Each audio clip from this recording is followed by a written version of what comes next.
আসসালামু আলাইকুম। প্রফেশনাল রেসিপিতে আজকে করে দেখাবো 1 পাউন্ড ওজনের একটি ভ্যানিলা স্পঞ্জ কেক।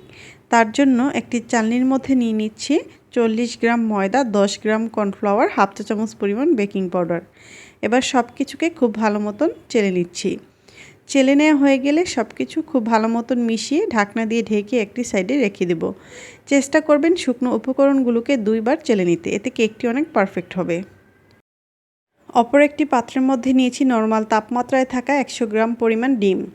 40 গ্রাম ময়দার জন্য কিন্তু অবশ্যই এখানে 100 গ্রাম ডিম নিতে হবে। বিটার দিয়ে হালকা একটু ফুম করে নিচ্ছি। যখন এরকম ফুমি ভাব চলে আসবে তখন এর মধ্যে 40 গ্রাম পরিমাণ চিনি অল্প অল্প করে দিয়ে ডিমের ম্যারাংটা তৈরি করে নিব। ময়দা যতটুকু নিয়েছি চিনিও কিন্তু ঠিক ততটুকুই নিতে হবে। আর কোনোভাবেই ডিমের ম্যারাং পারফেক্ট করতে চাইলে চিনি একবারে দিয়ে ডিমের ম্যারাং তৈরি করবেন না, অল্প অল্প করে দিবেন আর ডিমের ম্যারাংটা তৈরি করে নেবেন। ডিমের ম্যারাং যখন হয়ে যাবে তখন এর মধ্যে রান্না করা তেল দিয়ে দিলাম 15 গ্রাম পরিমাণ এবং ডিমের কুসুম আর হাফ চা চামচ পরিমাণ রেডম্যানের ভ্যানিলা এসেন্স দিয়ে দিলাম। রেডম্যানের ভ্যানিলা এসেন্সের গ্রানটা কিন্তু খুবই সুন্দর। এবার 30 সেকেন্ডের মতো বিট করে নিব। এর বেশি বিট করলে কিন্তু ডিমের ফোমটা একদম নষ্ট হয়ে যাবে আর তখন কেকটিও ভালো হবে না। বিটারের কাজ কিন্তু এখানেই শেষ।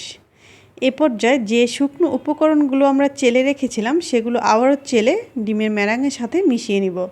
কোনোভাবেই ডিমের ম্যারাঙের সাথে শুকনো উপকরণগুলো একবারে মেশাতে যাবেন না, 2 থেকে 3 বার চেলে এই ডিমের ম্যারাঙের সাথে মিশিয়ে নেবেন।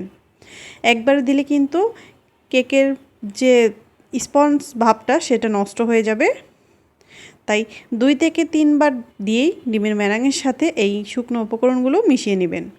আর খুব আলতো হাতে মিশিয়ে নিতে হবে, কোনোভাবেই তাড়াহুড়া করা যাবে না, তাহলে কিন্তু ডিমের ফোম নষ্ট হয়ে যাবে আর কেকটিও ফুলবে না। আমার কেক ব্যাটার রেডি। এবার কেক মোল্ডে নিয়ে নিব। তার জন্য 6 ইঞ্চির একটি কেক মোল্ডে হালকা একটু তেল ব্রাশ করে নিয়েছি। অবশ্যই নিচের দিক দিয়ে তেল ব্রাশ করবেন, কোনোভাবেই কিন্তু মোল্ডের সাইডে তেল ব্রাশ করবেন না স্পঞ্জ কেকের ক্ষেত্রে। এবার সম্পূর্ণ ব্যাটার ঢেলে দিলাম, কাঠি দিয়ে নেড়ে চেড়ে হালকা একটু ট্যাপ করে চলে যাবো এটা বেক করতে।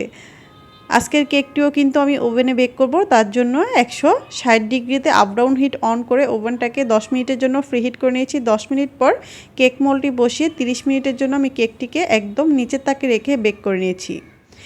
আপনারা কিন্তু সেম রেসিপিতে কেকটি চুলায় বেক করতে পারবেন। যে হাঁড়িতে বেক করবেন সেই হাঁড়িটাকে 10 মিনিটের জন্য হাই আঁচে রেখে প্রি হিট করে নেবেন। 10 মিনিট পর চুলা আঁচটা লো করতে রেখে কেক মোল্ডটি বসিয়ে ঢাকনা দিয়ে রেখে অপেক্ষা করবেন 30 থেকে 35 মিনিট বা একটু বেশি সময়ও লাগতে পারে। আমার কেকটি কতটা সফট এবং স্পঞ্জি হয়েছে দেখতে পাচ্ছেন।